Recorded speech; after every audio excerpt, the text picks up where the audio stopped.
தசகம் 46. கிருஷ்ணன் வாயில் யசோதை உலகம் முழுவன் காண்கிறாள். அயி தேவ புராகிலத்வயி ஸ்வயமுத்தானசயே ஸ்தனந்தயே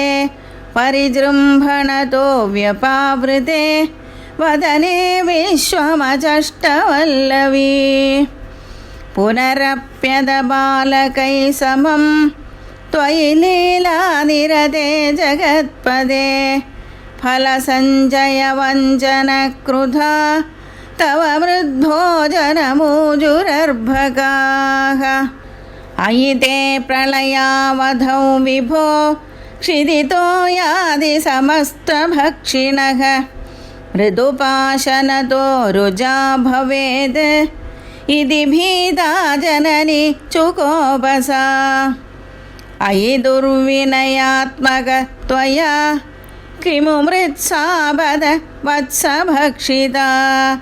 इति मातृगिरं चिरं विभो विदधां त्वं प्रतिजज्ञिषेहसन्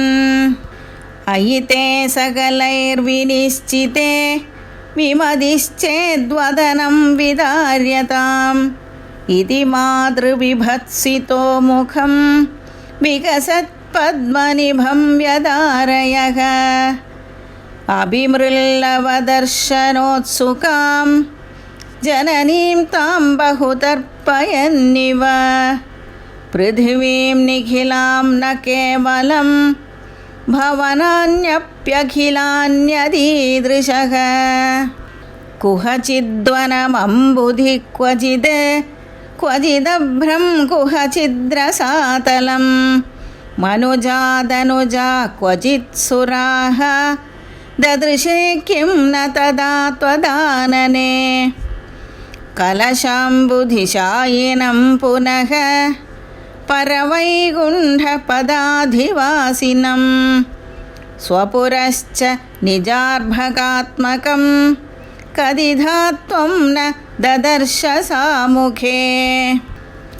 विकसद्भुवने मुखोदरे ननु भूयोऽपि तथा विधाननः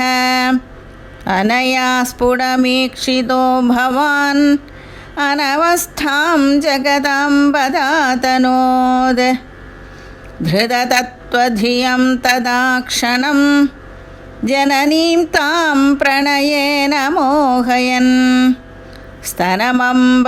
दिशेत्युपासजन् भगवन् अद्भुतबाल पाहि माम्.